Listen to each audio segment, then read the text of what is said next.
Hello, everybody, and welcome back to the Broadway Jets YouTube channel. You'll know me from Twitter as NYJ Mike.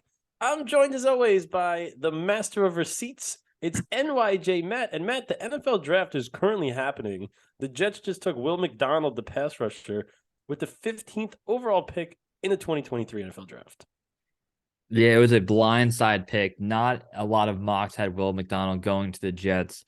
And really, the scenario that the Jets found themselves in is give us one of the tackles at 15. Yep. I never thought Jackson Smith and Jigba was going to be the pick. I thought Joe Douglas would go in the trenches. Once all four tackles went off, I targeted on Jackson Smith and Jigba, potentially Nolan Smith, and they went Clancy, yeah. Cansey, of course, and they went with Will McDonald. So, Yep. Mike, take me through your first thought when that pick comes through, because Mel Kiper was alluding to that pick during the broadcast. Well, it's very interesting because you would have thought that out of Peter Skoronski, Broderick Jones, and Paris Johnson Jr., if all three of those guys went, and the hope was that one of them would be there at 15, you can just fall back and take Darnell Wright, the fourth guy who ended up, going before Broderick Jones. But so all those guys are gone. I would bet that the Jets tried to trade back. You saw they tried to. That war room did not. They were hyped after the Yeah. pick was made because you have to be. Yeah. But it was It's like when you go to your girlfriend's parents' house, you have to pretend you like no matter what they make for dinner. You have to love it.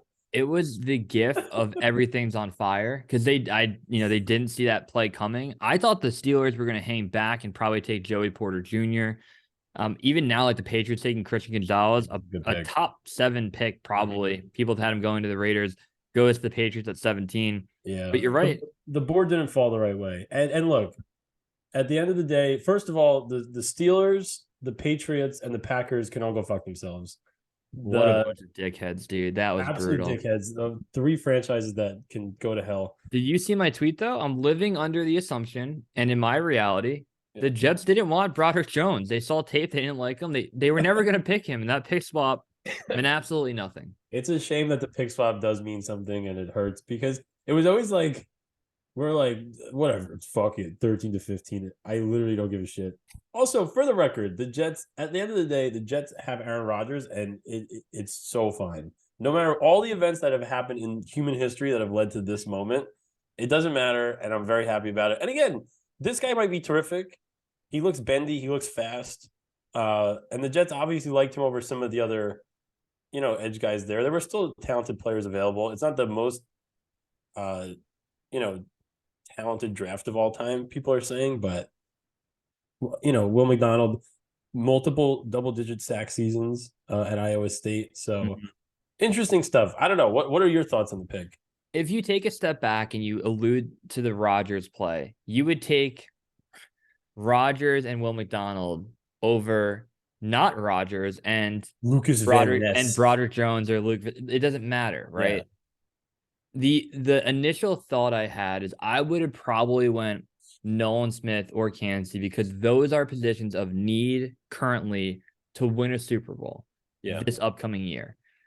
Now, Will McDonald can obviously play into that role. You're taking him top 15. You're assuming he is a starter on your team, but we also made that assumption with Jermaine Johnson. He plays 32% of snaps. So now when you have an edge room of Jermaine Johnson, Will McDonald, Carl Lawson, Bryce Huff, JFM plays outside, inside, whatever. Where are these snaps coming from? And is the rotation going to stick for a guy that you picked 15? And I wasn't gun to head taking Jackson Smith and Jigba, but he is going to produce more and be more impactful in 2023 than an edge rusher that you might play 30% of snaps. Right. Again, Will McDonald could be a Will Anderson light and just do whatever he can to get 8 sacks in his rookie year. It'd be awesome. Yep. But at the surface, it's very fair to take a step back and say the board didn't fall our way. It completely fell the wrong way. And it was interesting, too, because you wouldn't have expected Jahmyr Gibbs to go. Bijan Robinson didn't have to go before. Mm-hmm. So those are 2 non-offensive tackles that went. But no Will Levis, no Hooker. Obviously, it just fell a tiny bit short. And it's a shame that everybody knew that the Jets wanted to take a tackle.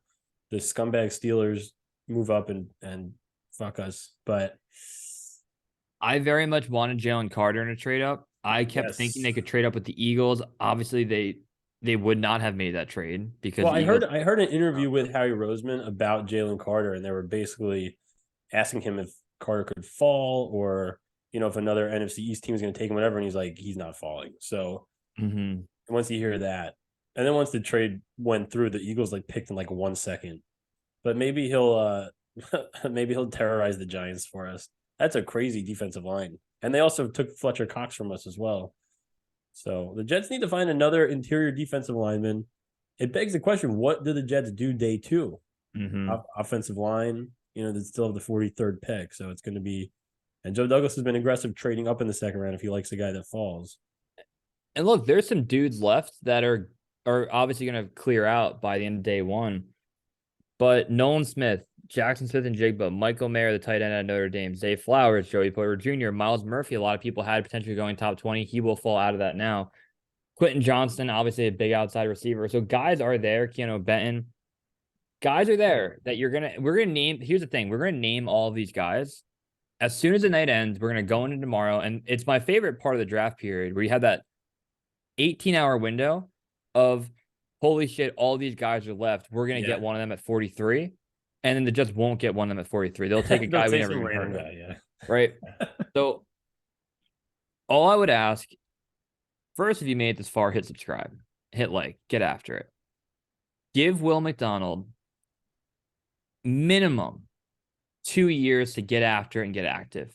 Was it maybe your ideal pick if you wanted Jack Smith and Jigba? Definitely not. But he's at a prime position in the NFL. And Joe Douglas and the staff has watched a lot more tape than we have. And if they feel like Will McDonald's the play, I can maybe disagree with it compared to Cansey or Nolan Smith. But you're going to ride or die with this guy and have him be a potential great player for this defense and lead them to wherever they can go. Yeah, like there are other things the Jets could still do. Like you could still re-sign Quan Alexander, that's probably what they will do. And Yeah. he'll play the other outside linebacker spot, which is fine. So that plugs a hole. You could still sign another defensive tackle. The Jets have been linked to Al Woods for a long time. That's another guy who could play inside. Next to Quinton, of course, they got Quentin Jefferson as well. So again, and back to Jackson Smith and Jigba for 1 sec. I mean, that was the guy you figure like if the three tackles were off the board, Skoronski, Broderick Jones, and Paris Johnson, it's between JSN and Darnell Wright, the other right tackle in Tennessee. Once Darnell Wright goes, you're like, what the fuck? I probably would have taken the receiver, but there's always the factor too that Rodgers doesn't really love playing with rookie receivers.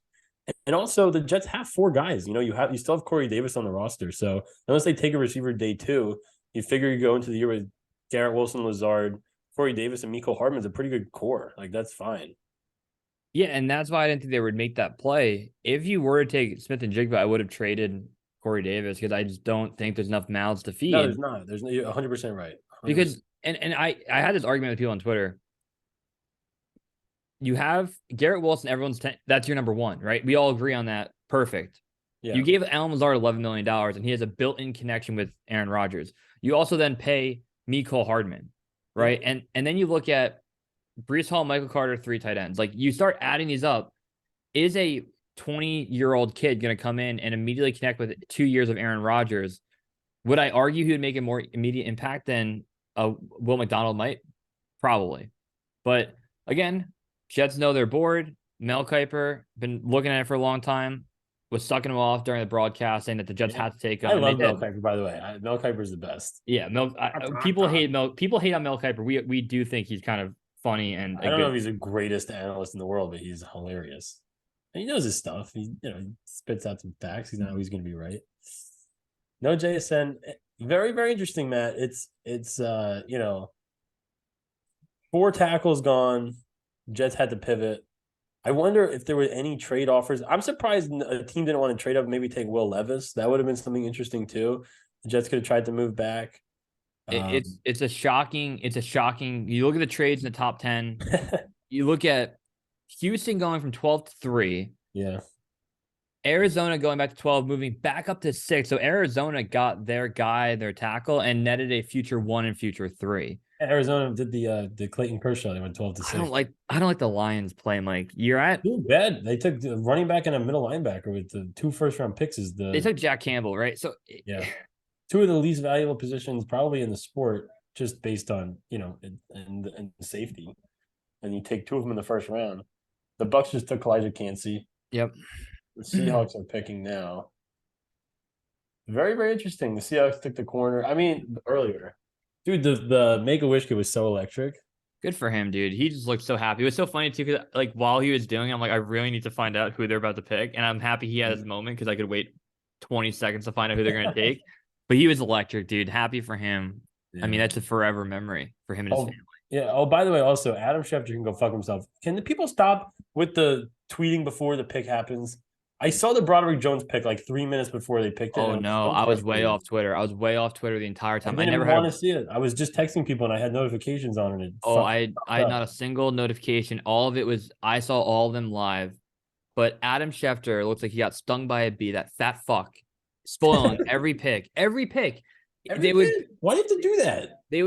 they were about to go to Goodell, and they were like, oh, they're probably targeting a interior defensive lineman, and clearly that is Jalen Carter. Like every pick they did And it. he knows, but that's the thing too. Exactly. He literally tweets out the Eagles have selected Jalen Carter, and then he'll like go on ESPN and pretend that he doesn't know. Like it's I insane. would if I saw Schefter live, I'd punch him in the face. I saw Schefter He's live. such I a saw pompous him. asshole, dude. I can't stand him. I And saw him. like the blue check marks tweeted out, and I really think that they get a ribbon or an award for saying who the pick is before the broadcast does it. Like Yeah. Connor Hughes, friend of the program. Friend of the program. I got beef with him, fake or not.